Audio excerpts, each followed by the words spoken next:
हर हर महादेव साथियों, क्या आपने कभी सोचा है कि ये जो मन हर पल नए नए विचारों में उलझा रहता है, ये कौन है, और जो भीतर कहानी शांति से सब देख रहा है वह कौन है? क्या मन और आत्मा एक ही हैं या इन दोनों का अस्तित्व अलग अलग है? ये प्रश्न शायद हर किसी के मन में कभी ना कभी जरूर उठता होगा। जब हम कहते हैं मेरा मन बहुत विचलित है, तो यहाँ यह मेरा कौन है? कौन ये देख रहा है कि मन शांत नहीं है? जब हम कहते हैं मुझे ये करना चाहिए लेकिन मेरा मन नहीं मानता, तो ये जो मैं है वह कौन है? यही प्रश्न हमें मन और आत्मा के गहरी रहस्य तक ले जाता है। अगर मन हमारा है तो क्या हम इसे अपने नियंत्रण में नहीं रख पाते? क्योंकि मन कभी स्थिर नहीं रहता, ये बस इच्छाओं और भटकाव का बवंडर है। मन की गति तो ऐसी है कि यह क्षण में अशांति में डूब जाता है और अगले ही पल वैराग्य का आभास करने लगता है। कभी यह प्रेम में पड़ जाता है तो कभी द्वेष की ज्वाला में जल उठता है। गुरबाणी में आता है, मन तू ज्योत स्वरूप है, अपना मूल पहचान, परंतु मन का स्वभाव ही विचलन है। ये हमें बाहर की दुनिया में उलझाकर आत्मा के मूल स्वरूप से दूर कर देता है। यह इच्छाओं, भोगों और माया के चक्रव्यूह में उलझा रहता है और हम इसे ही सब कुछ मान बैठते हैं। आज की इस दिव्य यात्रा में हम जानेंगे कि मन और आत्मा का वास्तविक संबंध क्या है, क्यों मन हमेशा भटकता रहता है और आत्मा क्यों सदा अचल रहती है, और कैसे हम अपने मन को साध कर आत्मा के प्रकाश से जुड़ सकते हैं। तो साथियों, इस दिव्य चर्चा में आगे बढ़ने से पहले अपने निर्मल हृदय से कमेंट में हर हर महादेव अवश्य लिखें। आइए इस दिव्य यात्रा को प्रारंभ करें और इस गूढ़ रहस्य को समझें। साथियों, मन को साधना सबसे कठिन कार्यों में से एक है, लेकिन यदि इसे समझ लिया जाए तो यही हमारा सबसे प्रिय मित्र बन सकता है। ये बहुत छलिया है, जहाँ सुख दिखता है वही भाग जाता है, जहाँ मोह होता है वही उलझ जाता है। लेकिन क्या आपने कभी सोचा है कि मन और आत्मा क्या एक ही हैं या अलग अलग? अगर मन और आत्मा एक ही होते तो मन भी आत्मा की तरह शांत, अडिग और प्रकाशमय होता। लेकिन मन तो हमेशा बदलते रहता है, कभी खुश कभी दुखी, कभी उत्साहित कभी निराशा। आत्मा शाश्वत है लेकिन मन अस्थिर है। आत्मा साक्षी है लेकिन मन भोगी है। ये भोग की ओर खींचता है और जब इच्छा पूरी नहीं होती तो बेचैन हो जाता है। हम किसी सत्संग में बैठे हो, भागवत चर्चा सुन रहे हो, लेकिन मन फिर भी कहीं ना कहीं संसार में विचरण कर रहा होता है। शरीर यहाँ होता है लेकिन मन नहीं। ये हमें स्थिर रहने ही नहीं देता। पर मन ऐसा होता क्यों है, ये भटकता क्यों रहता है? इसका एकमात्र कारण अभ्यास है। जैसे किसी धागे में बार बार गांठ लगती रहे तो वह गांठ मजबूत होती जाती है, वैसे ही यह मन भी वर्षों से संचित आदतों का परिणाम है। ये जिस ओर चला है वही इसकी आदत बन गई है। अगर इसे संसार की ओर मोड़े तो यह वहीं रह जाता है। हमारा मन उस हिरण के समान है जो कस्तूरी की सुगंध के पीछे भागता है, लेकिन यह नहीं जानता कि वह सुगंध इसके भीतर है। हम भी बाहर सुख ढूंढते रहते हैं, धन में, मान सम्मान में, रिश्तों में। अगर इस मन को बार बार एक जगह टिकाने का अभ्यास कराया जाए तो ये टिक सकता है। जैसे हमें ये सोचने की जरूरत नहीं पड़ती कि हम स्त्री हैं या पुरुष, क्योंकि जन्म से ही इसका अभ्यास हो गया है। कोई गहरी नींद से उठाकर भी पूछे कि तुम कौन हो तो मन तुरंत उत्तर देगा, मैं पुरुष हूँ या स्त्री हूँ। क्योंकि यह ज्ञान अभ्यास से पक्का हो गया है। यही नियम ईश्वर चिंतन और भजन के लिए भी है। यदि मन को बार बार राम नाम जाप की आदत डाल दी जाए तो ये खुद ब खुद इसमें रमने लगेगा। फिर यह भटकेगा नहीं बल्कि इस आनंद में स्थिर हो जाएगा। लेकिन हमारी विडंबना यह है कि हमें ये सत्य मालूम होते हुए भी हम इसे गंभीरता से नहीं लेते। ऐसा इसलिए क्योंकि मन संसार के अभ्यास में पड़ चुका है। ये जन्मों जन्मों से इंद्रियों के पीछे भागता रहा है। इसलिए इसे अब वहाँ आनंद मिलता है। लेकिन जिस दिन यह अभ्यास बदल गया उसी दिन ये संसार से भी मुक्त हो जाएगा। मन का मूल स्वभाव है अशांति। ये संसार के विषयों में रमता है क्योंकि इसे वही वास्तविक लगता है। जब हम किसी वस्तु व्यक्ति या स्थिति से बंध जाते हैं तो मन उसमें खो जाता है और आत्मा का ज्ञान ढक जाता है। गोस्वामी तुलसीदास जी ने मन की चंचलता और आत्मा की स्थिरता का बहुत सुंदर चित्रण किया है। वे कहते हैं, मन को सौंग पे न काबू, ना अच्छी बात कहूँ ना काज सराय, लोभी क्रोधी दांत। अर्थात यदि मन कुसंग में पड़ जाए तो वह कभी भी शुभ विचार नहीं करेगा। वह लोभ क्रोध और मोह में फंसकर अपने ही अहित की ओर बढ़ता रहेगा। जासूस हृदयम अगाध विश्राम, राम बसाहीन ताही कारी काम। अर्थात जिसके हृदय में श्री राम पूर्ण विश्राम कर लेते हैं इसका जीवन सार्थक होता है। यदि मन को नियंत्रित करके ईश्वर में लगा दिया जाए तो वह बंधन से मुक्त हो जाता है। साथियों, हमने शुरू में एक पंक्ति बोली थी कि मन तू ज्योत स्वरूप है, अपना मूल पहचान। ये वाक्य कोई साधारण नहीं है। ये गुरु ग्रंथ साहिब की एक अत्यंत गहरी और आध्यात्मिक शिक्षा को प्रकट करता है। इसे समझने के लिए हमें हर शब्द की गहराई में जाना होगा। मन यहाँ केवल विचारों का समूह नहीं है बल्कि वह चेतन शक्ति है जो हमें संसार से जोड़ती है। यही मन हमें परमात्मा की ओर ले जा सकता है और यही मन हमें भड़काने का कार्य भी करता है। गुरु महाराज हमें ये स्मरण करवा रहे हैं कि हमारा मन न तो केवल इंद्रियों के सुख में लिपटे होने के लिए है, ना ही ये केवल संकल्प विकल्पों के द्वंद्व में रहने के लिए है। तू का अर्थ है कि यह वाणी सीधा हमारे भीतर के आत्म स्वरूप से संवाद कर रही है। यह कोई साधारण उपदेश नहीं है बल्कि यह हमें हमारी असली पहचान की ओर लौटने का निमंत्रण दे रही है। यहाँ किसी और की बात नहीं हो रही, यह स्वयं हमारे लिए है। ज्योत का अर्थ है प्रकाश। यह कोई साधारण प्रकाश नहीं है, ये स्वयं परमात्मा का दिव्य प्रकाश है। गुरु महाराज यहाँ ये स्पष्ट कर रहे हैं कि हम कोई साधारण जीव नहीं है, बल्कि स्वयं उस परम ज्योति का अंश है।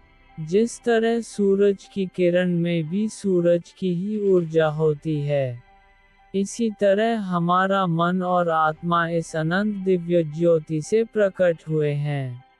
लेकिन अज्ञानवश हम इसे भूल जाते हैं। शब्द बहुत महत्वपूर्ण है क्योंकि यह हमें वर्तमान में हमारी असली स्थिति को दर्शाता है।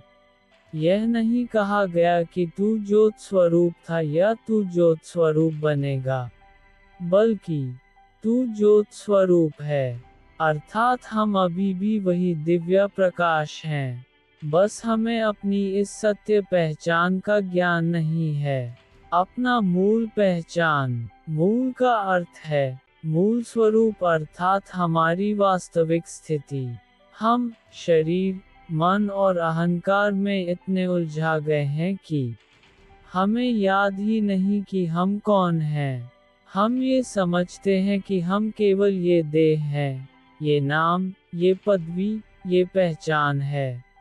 लेकिन गुरु महाराज हमें यह समझा रहे हैं कि हमारी असली पहचान ये सब नहीं है। हम तो उस शाश्वत परमात्मा के अंश हैं।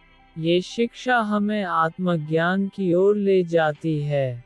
ये हमें बताती है कि जो कुछ भी हमें संसार में दिखाई देता है, जो भी दुख सुख हम अनुभव करते हैं, वह सब अस्थायी है। हम इससे ऊपर उठ सकते हैं यदि हम अपने मूल को पहचान लें। जब हम अपने भीतर के प्रकाश को पहचान लेंगे तो हमारा मन चंचल नहीं रहेगा। फिर यह संसार हमें उलझा नहीं पाएगा। नहीं हमें बाहरी चीजों में शांति ढूंढनी पड़ेगी, क्योंकि शांति हमारे भीतर ही है। गुरु महाराज हमें बार बार यह समझा रहे हैं कि तू कोई साधारण जीव नहीं है। तू कोई भटका हुआ मनुष्य नहीं है, तू स्वयं परमात्मा के प्रकाश का अंश है। इसे पहचान और फिर देख कि जीवन कैसा आनंदमय हो जाता है। ये वही संदेश है जो श्रीमद् भागवत गीता में भगवान श्री कृष्णा ने अर्जुन को दिया। ममई वंशो जीवलोके जीव भूत सनातन, अर्थात ये जीवात्मा मेरा ही सनातन अंश है। जब हम इस सत्य को हृदय से स्वीकार कर लेते हैं, तो फिर संसार की कोई भी कठिनाई हमें विचलित नहीं कर सकती। हम भीतर से शांत, स्थिर और आनंदमय हो जाते हैं। लेकिन साथियों, मन एक ऐसा धावक है जो कभी थकता नहीं, कभी रुकता नहीं, ये हर क्षण भगता रहता है। कभी इधर कभी उधर। जब हम ध्यान में बैठते हैं तो यही मन हमें संसार के विचारों में उलझाने लगता है। जब हम भजन स्मरण करने का प्रयास करते हैं तो यह अतीत की स्मृतियां को ले आता है या भविष्य की योजनाएं बनाने लगता है। लेकिन जब कोई फिल्म देखते हैं, कोई मनोरंजन वार्ता में संलग्न होते हैं, तब यही मन पूरी तालीनता से इसमें डूब जाता है। अब प्रश्न यह है कि इसे समझाया कैसे जाए। मन को बस में करना तलवार की धार पर चलने जैसा है, लेकिन असंभव नहीं।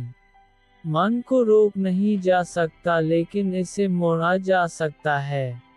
ये किसी बैलगाम घोड़े की तरह है।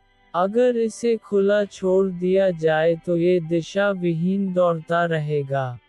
लेकिन यदि इसे साध कर लगाम पकड़ ली जाए तो ये हमें मनोवांछित लक्ष्य तक पहुंचा सकता है। पर समस्या यह है कि हम इस पर लगाम कसना ही नहीं चाहते हैं। मन बिना किसी प्रयास के स्वतः ही भजन ध्यान में लग जाए, लेकिन ऐसा नहीं होता। मन अभ्यास का गुलाम है। इसे जिस चीज की आदत पड़ जाती है, यह इसमें रम जाता है। ये रुकेगा नहीं, लेकिन इसे मोड़ा अवश्य जा सकता है।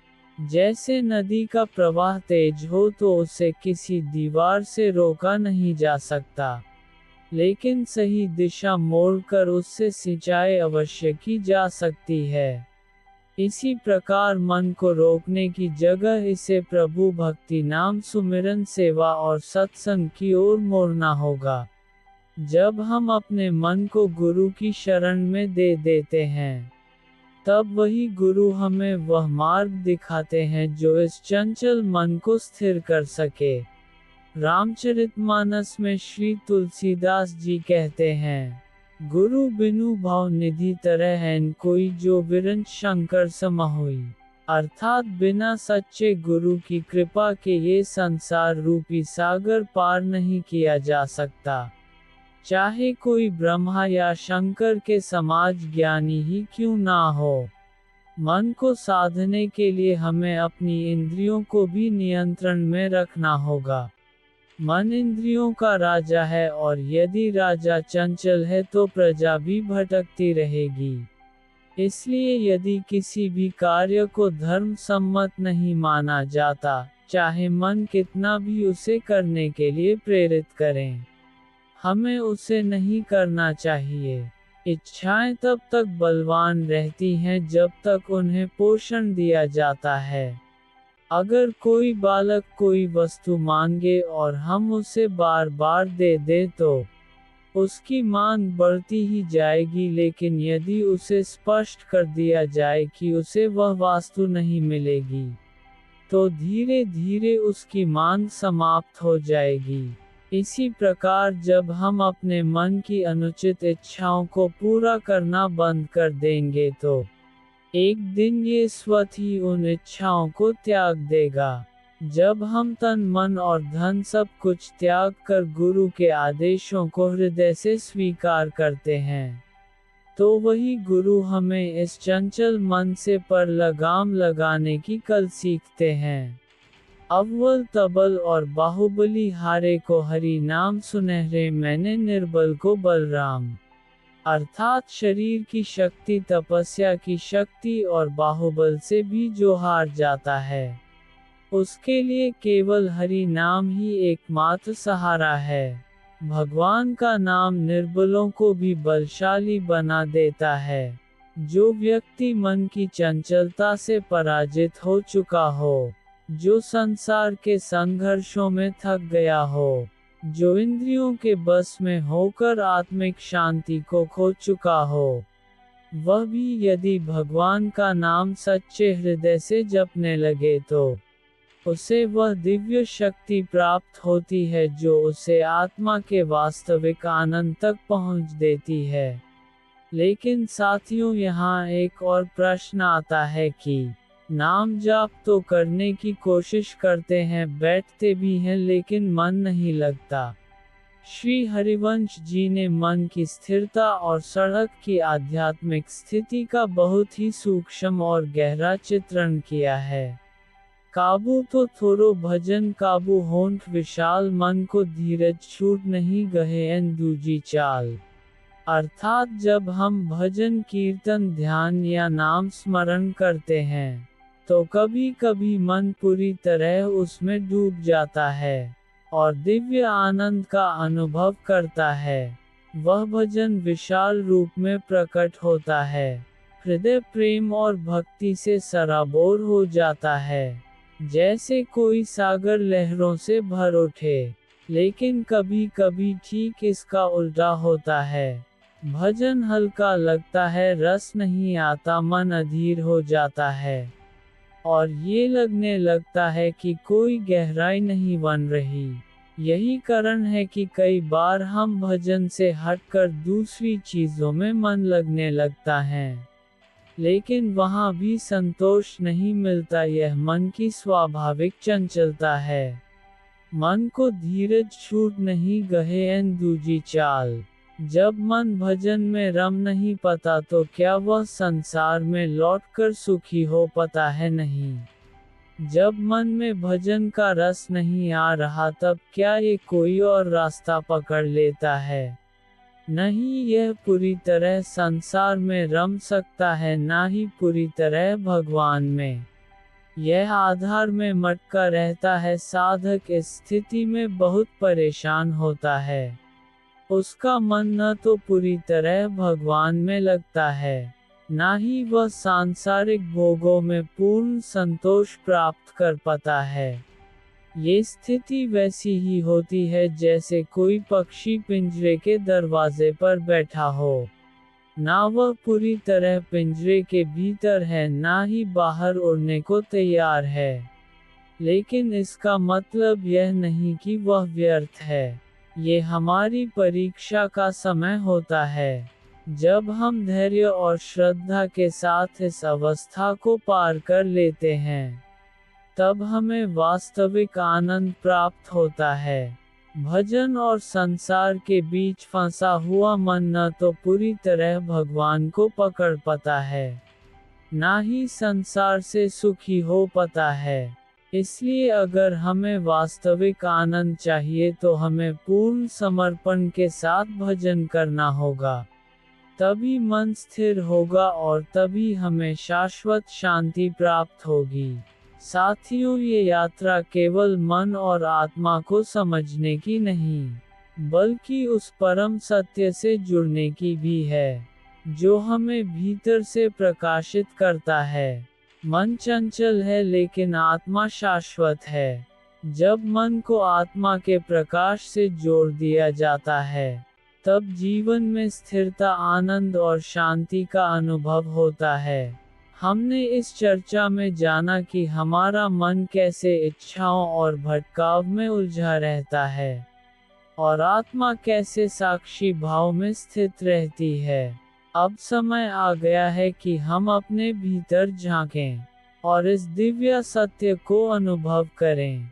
ये केवल एक विचार नहीं बल्कि एक साधना है, एक यात्रा है जो हमें हमारे मूल स्वरूप तक ले जाती है। इस आत्मा और मन की दिव्य यात्रा पर चलकर आपको कैसा अनुभव हुआ? हमें अवश्य बताएं। आपकी अमूल्य प्रतिक्रिया हमारे लिए एक नई ऊर्जा का संचार करती है। धन्यवाद।